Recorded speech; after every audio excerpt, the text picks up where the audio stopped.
semuanya. Kalian udah tahu belum tentang otonomi daerah di Indonesia? Kalau belum tahu, simak video berikut ini ya. Nah, untuk materi pertama adalah pengertian. Karena aku sendiri belum paham, ayo kita cari tahu sama orang yang lebih paham. Yuk! Hai Kak Canasya, boleh dikasih tahu nggak tentang apa itu pengertian dari otonomi daerah? Oh, boleh. Nah, jadi otonomi daerah itu adalah sebuah kebijakan di mana pemerintah pusat itu memberikan kewenangan kepada pemerintah daerah untuk mengatur dan menata segala urusan pemerintahannya itu secara mandiri. Dan ini tuh berdasarkan pada aspirasi rakyatnya gitu. Oh gitu, oke. Makasih ya Kak Canasya, sampai jumpa. Nah, selanjutnya akan dijelasin tentang jenis-jenis otonomi daerah sama temanku Silea. Check it out. Oke, yang pertama, di sini aku akan menjelaskan tentang otonomi umum atau general competence. Jadi, itu merupakan kewenangan yang diberikan kepada daerah untuk mengurus semua urusan pemerintahannya sendiri, kecuali urusan pemerintahan yang menjadi kewenangan pemerintah pusat, seperti pertahanan, hubungan luar negeri, dan moneter.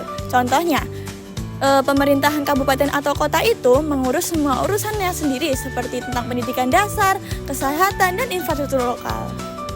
Oke, yang kedua ada otonomi khusus. Otonomi yang diberikan kepada daerah tertentu karena alasan historis, sosial, dan budaya, sehingga diberi kewenangan yang lebih luas dibandingkan daerah lain. Contoh, Provinsi Aceh itu merupakan penerapan syariat Islam. Yang kedua, Provinsi Papua dan Papua Barat, kewenangan dan pengelolaan sumber daya alam dan pembentukan lembaga khusus. Dan yang terakhir ada Provinsi Daerah Istimewa Yogyakarta, pengelolaan pemerintahan dengan sistem monarki atau keraton. Yang ketiga ada otonomi terbatas atau limited competence, kewenangan yang diberikan kepada bidang tertentu dengan lingkup yang terbatas, seperti pemerintah daerah yang hanya diberi kewenangan untuk mengelola pasar atau tempat pariwisata. Keempat ada otonomi fungsional, kewenangan yang diberikan kepada daerah untuk menjalankan fungsi tertentu dalam pemerintahan. Contohnya ada Badan Pengelola Kawasan Batam, ada Badan Pengelola Otorita Borobudur untuk pengelolaan destinasi wisata. Yang kelima, ada otonomi asli. Kewenangan yang sudah melekat pada suatu daerah berdasarkan adat atau tradisi sebelum adanya aturan formal dari pemerintah pusat. Contohnya, pemerintah ada di daerah-daerah seperti Nagari di Sumatera Barat atau desa adat di Bali. Nah, itu dia guys penjelasan tentang jenis-jenis otonomi daerah. Selanjutnya kita akan dengerin penjelasan dari Cavan tentang perbedaan otonomi daerah, yaitu desentralisasi. Let's go!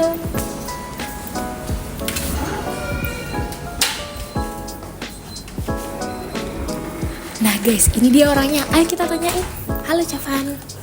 Nah, Cavan, mungkin Cavan bisa jelasin ke teman-teman sekalian apa sih perbedaan dari desentralisasi dan sentralisasi?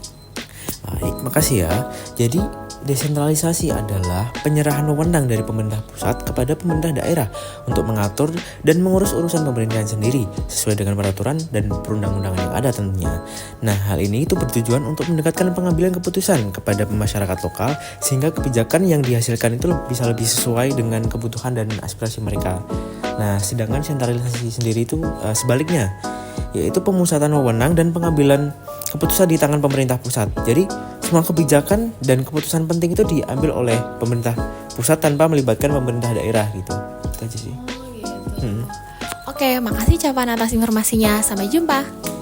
Nah, kita udah sampai di akhir nih guys. Kita bakalan dengerin sub materi terakhir dari teman kita si Andar tentang contoh dari desentralisasi dan sentralisasi. Yuk, langsung aja kita dengerin. Hai Andar. Halo. Gimana kabarnya? Baik. Nah, coba Andar jelasin ke teman-teman sekalian contoh dari desentralisasi dan sentralisasi.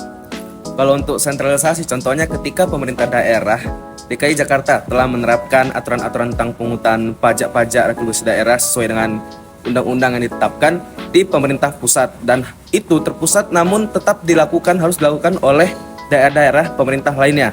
Sedangkan contoh dari desentralisasi itu ketika suatu daerah diberikan otonomi khusus, kebijakan yang bisa mereka buat sendiri. Contohnya seperti daerah khusus Yogyakarta atau Aceh yang memiliki peraturan-peraturan sendiri yang tidak ada dimiliki oleh daerah-daerah lainnya. Seperti itu. Gitu, oke, makasih Andar. Thanks guys. Itu dia guys penjelasan kita tentang otonomi daerah. Semoga bermanfaat untuk kita semua ya. Mohon maaf apabila ada salah kata, bukti foto di sosial media. Terima kasih atas waktunya.